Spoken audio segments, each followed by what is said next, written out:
Good morning. I'm Julio Sainz along with Mauricio Viveros. Today we'll meet Fred and Sam Gonzalez and hear about their new disrespectful hot sauce made right here in Rochester. We hope you will be inspired. Celebrating leaders in Rochester's unique and vibrant business community. We'll meet entrepreneurs whose passion and perseverance have helped push through life's challenges. Join us as we share their stories and journeys to success. It's time to be inspired. Hi, Sam and Wilfredo. Thank you very much to be in Be Inspired, a show that we developed to interview interesting people like you, entrepreneurs, people who start in business, and this is exciting. So if you can tell us who is Sam first, and then we will talk about with Alfredo. Well, hello everyone. My name is Sam Gonzalez. I am the son of Wilfredo Gonzalez. And I am the second part of Freddys Disrespectful Sauce. What about Wilfredo? Okay, first of all, I like to be called Freddy. Wilfredo is my important name when I gotta cash a big check. I haven't cashed, so let's stick with Freddy. My name is Freddy Gonzalez.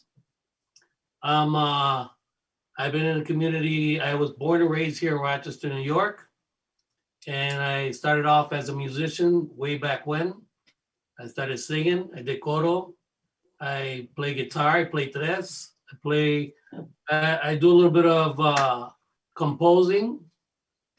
So I've been around and played with a lot of these bands back and forth in Rochester, New York. So yeah, I've done a little bit.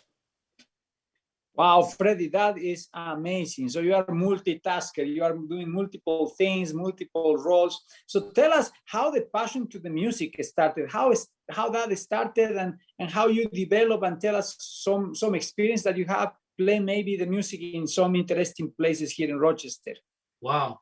So you have a half-hour show, is that it? Yeah, it's a long story. But yeah, well, when I started back in, I believe it was in the early 80s when we started coming out.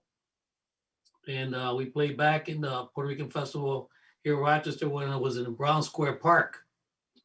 And we played with, I think it was Domingo Martinez was the guy running it back then. But we ended up performing with my brothers, which is like the name, which was Eddie. I had Eddie Gonzalez on. He was one of the lead singers. And my brother Jose, who plays bass, and Angel Gonzalez. And then we had all the other members of the family of the band that we consider them like family members as well. But what got me into the passion of the music was my mother and my father. You know, my mother would sing all these beautiful trio songs at home. And I started listening to it, and I learned from her, like my grandfather did. He never went to school for music, never took a lesson. It was all from the heart. You know, he felt it, he learned it, he played it. And I followed that pattern. I asked my mother, said, how did he do it? How did grandpa do it? He goes, well, he just listened to the record. He would slow him down with his finger and would listen to every little note. And that's how he started forming the notes, finding them. And she says, if you feel it, you'll find it. And then she says, the first thing you gotta know is how to tune it. Once you tune it, the rest is yours. Freddie, so how did you guys go from making great music to making great sauce? Well, you know, you gotta mix the music with the sauce, man. You know, there's music in the sauce too. But the passion of the sauce came about because everybody that knows me, even you, Julio, know me for a long time. Everything I do, I always put everything I got into it. Okay, so the sauce was because honestly, I wasn't too happy with a lot of the sauces that were out there. Not that all of them were bad. There were some great sauces, and there still are. But me personally, I couldn't have certain sauces because what they would do for me, you know, with the acid reflux and things like that. So I I was talking to my mom about it years ago, and she says, you know, you don't like that sauce, create your own. And I looked at her and go, what? Yeah, create your own. That's what we do at home. You know, we create, you know, we mix things together and get a nice blend, you know, for the food. So I said, okay, you know, I started messing around with it. Took a couple of years. Wow, what a transition, and really powerful. And I can see that you put 100% of yourself in everything that you do. Now your son, Sam, is also part of the business. So Sam, tell us a little bit, what's your role in the business and what are you doing with Freddy? Well, I do a little bit of everything. Media, marketing, advertising, shipping, receiving. I mean, we wear a lot of hats. It's me and my father. And whatever he wants done, I'll make sure I get it done. And we always bounce off ideas off of one of each other. So really, like, not right now, like I said, we wear all the hats in the business. So it's hard to pinpoint on what specifically I do because we do it all. But what's most important is that we bring a delicious sauce. And yeah, and it's just a great journey going through this with my father. That's the best part, you know. So The sauce is called Freddys Disrespectful Sauce. And tell us about it. What's it like? What's it made out of? What should I put it on? What's going on? And where can I get it? It's made out of love, man. This is pure love in here. Because if I give you the ingredients, come on, then we got to end the show with a song, and I haven't put a song together yet. But it's made out of pure love. It's got what you can use it for is it's multi, ¿cómo se dice? Multitask, right? You can use it. You can go vegan, okay? Because it's a sauce base that creates a disrespectful taste in a delicious way. You can use this and you can pour it over fresh ground beef, okay? And you can create your own. People call theirs garbage plates, whatever plates. They can name it whatever they want. But you have a different feel when you go this way because you have more control, okay? You have more control because you say, well, I like more ground beef, so you add more. I like less ground beef, so you add less. I don't want no ground beef. You don't have to, you see? So this is what helps, and it separates us from a lot of the other sauces that are out there, you know? So fresh is always the best. And you can use it, like I said, you can use it on hamburgers, hot dogs, home fries, mac salad, scrambled eggs in the morning, whatever you want to get disrespectful with in a delicious way.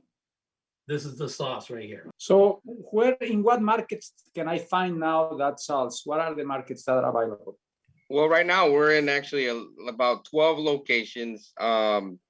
Just to name them, we're at Leo's Bakery and Deli, Palmer's, Heggendorn's, Skips on the Ridge, Skips in Fairport. We're also in Calabricella's on Buffalo Road, Pino's Deli in Westridge Road, Olinda's Cash and Carry, Kitno's Seafood Market, Sobrino's Restaurant, Butcher Boy. They all supply us. And if we're not in your local store, ask them why. Our goal is, of course, to get into the bigger stores, which is Wegmans and Tops. And we're not going to stop until we get there because we feel like we should be in there with all the other sauces. And we want to provide, the people that, that experience, okay, with our sauce. And not only that, we want to share it. You understand? This is something that I share. I shared with my family and my friends for years. And if I did that with my own family and with my friends, that's got to tell you something. And I'm willing to share it with the public. It wasn't easy. Sam will tell you that I didn't even want to go that way. I didn't want to share it. I didn't want to go to the stores. I just wanted to keep it with family. Okay. But only because I was being selfish myself. When you create your own sauce and stuff, and then you got to go to a brick and mortar and co-pack company to distribute it or to make it, to make a bigger volume, it was too much for us. So in doing that, we had to let go, and share the recipe and trust, that they do that. So it was a big issue for me, but I understand it as we go on this journey, that this is what's supposed to be done. And I accept that. But it feels good to know the reactions are incredible. The reactions that we're getting from people that we just meet on the street, and when we go and do our sample testing, and the way they react to it, their stories, people that tried it, it's just an amazing feeling. I can't describe it. It's great. And you guys had told me a little while ago that you had a famous national comedian use your product on his show or mention it. Sam, Yeah, it was actually Jim Gaffigan. He loves coming to Rochester and trying a lot of the local stuff. And we had the opportunity to send him out a little care package, and he loved it. Him and his family loved it. And what was great was that, he had family that were vegan, and they weren't able to enjoy the sauces that they had before. But this time they were able to, and they were just going all around the table, and he was talking about it. Just hearing him say disrespectful sauce was amazing, just letting us know it's only the beginning. Well, thanks, guys. We'll be back with more after these messages.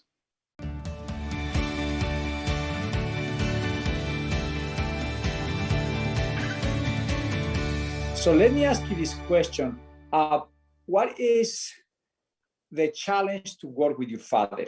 Working with family members sometimes can be challenging, but I can see that you guys connect very nicely, very well. What are the recommendations to people who are having family-owned business? What are those things that are important? Because I imagine, how can you want to be sitting at a table, have a dinner with your father, but then you guys start talking about business again and a business again. So how you balance that? It's a question that I always ask for family-owned businesses. I don't know. It's kind of hard to explain because we're always in the moment. And we like to take in each moment, as if it's our last kind of thing. And it's just good spending time with them. I know some people probably say, it's kind of hard dealing with family and stuff like that, but there's going to come a time that, we don't get those moments, so whether it's stressful or it's fun, we got to do it. So, can you tell us a little bit about how you market it? It's such a great name. I mean, the name alone, Disrespectful Sauce. That's all you really have to do, I guess. But any other things you do? You have a website, right? What else? Well, our website is disrespectfulsauce.com. We're also on Facebook, Disrespectful Sauce, and Instagram. A lot of social media right now as far as advertising. We got a radio jingle right now that is really great. Surprisingly, it sounds beautiful, man. It's one of the greatest commercials I've heard. I'm probably being biased, but it sounds really good hearing them talk about our product, especially after the radio commercial's done, because they've sampled it already. But yeah, a lot of social media stuff, a lot of word of mouth, a lot of family and friends, and yeah, that's pretty much it over here. I love that work with Sam and the synergy that I can see between you two, and really see that vision. Talking about vision, where do you see this business in 5 years from now? I want to see it everywhere. I want to see it in people's houses. I want it to be in all the big stores. I want it to go international. Honestly, I just want this experience to go as far as I can take it, and as far as they can continue with my family. So I want it to go as far as everyone can enjoy it. So we're on a mission, like you said, and the journey is awesome. Okay, because just meeting the people, connecting with all different race, religion, doesn't matter. It's just connecting with everybody. It's great, man. Like I said, I can't describe, the emotion that that we go through together, me and my son. Because after we finish doing our samples and we talk to people, we get stories. We sit back and we start, going back and forth. Going, I can't believe the reaction. I'm still waiting for somebody to say, I don't like that, and that's good. That's okay if we get that too, you know. But we're the people are enjoying it, and I think we're doing pretty good. It's a long road. It's a long road ahead of us, but we're not going to stop. We're going to keep going. The jingle that he mentioned before, I have my little studio at home. I do a little recording. I still record. I don't perform as much as I used to, and hopefully, I'll be out there again. But right now, I've been doing music in my studio, and I get these crazy ideas in my head. So I put the jingle together. He was cracking up because he said it was corky, and it's catchy. That's what I call it. It's catchy. But we put the jingle in, and I called a cousin of mine, and we both did the voices together at the end. And I had a friend of mine did the voiceover in a commercial. So that's what's involved in all of this, all our family and friends, and we're having a good time doing it. One question: how do you, for those of you folks at home, maybe they have a great cookie recipe, a great, I don't know, jam recipe or something else. How do you go from making something at home that's really good to mass producing it? I would definitely just ask those who've already been in that place. Everybody's always afraid to reach out, but those people were once in your position too, and they'll give you great advice. You'll be surprised. If you got your own jam, and I mean, we have our own co-packer through Nathan's Soups and Salad, a great company. And they'll love to help anyone out in that process. Yeah, and that's a great thing of advice I would love to give. I mean, just reach out. You'll be surprised the information you'll get. Wow. I just love, again, your story. I love the passion. I love the synergy. And definitely I'm looking forward to go and buy these salts, because I'm just, I love salts. So that's very important. So there's a lot of people who are struggling right now after COVID. People lost jobs, opportunities, but I can see you guys bringing a lot of hope in this community. What will be your message to people who are watching right now, who are maybe passing through depression and difficulty? What is that message from you? Because we need more of people like you who bring light and who bring hope to people. So if you can give a message to somebody who maybe right now are struggling, maybe they went in bankruptcy, who knows, what will be your message? Personally, me, I mean, I wouldn't give up. I think there's somebody out there that's lost somebody through the COVID. I lost my sister only months ago. And one thing that I can say is she was passionate for what we were doing. She believed in what we were doing, and she told me never to give up. And I'm not going to give up. I would tell everybody that's going through that if you miss it with one hand, you can catch it with the other. So always be positive, always go forward. Don't if you hear too much negativity, at the end of the day, you're the one with the end result. You decide, okay, what's right for you. So that's what keeps me going. I can hear advice, I can take advice, and I can hear the negatives, but at the end of the day is what I want, okay? So I would tell everybody that's struggling out there, excuse me, keep going, never give up, and there's always something at the end. There's always something there. Yeah, I would definitely piggyback off that and say, yeah, never give up. Never give up. And I always say this, you wanna fail forward. You know, nobody's perfect. And with those failures, once you learn from them and they turn into lessons, you'll be grateful and glad that you kept going. There's going to be hundreds of people that are going to tell you, don't do it.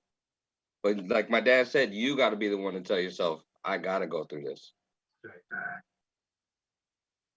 So last question, we're almost out of time.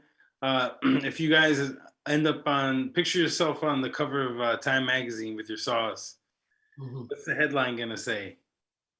Grecian formula. You think that's disrespectful? Yeah, well, the headline's gonna say, hey, it's time to get a little disrespectful in a delicious way. Wow, what a wonderful interview. Really, you have inspired us today. Freddie, Sam, what a great business, what a great initiative. And I am sure that in the future we will get together again and see the growth of your organization. Thank you very much for your time. And I'm sure we will be together again. Thanks.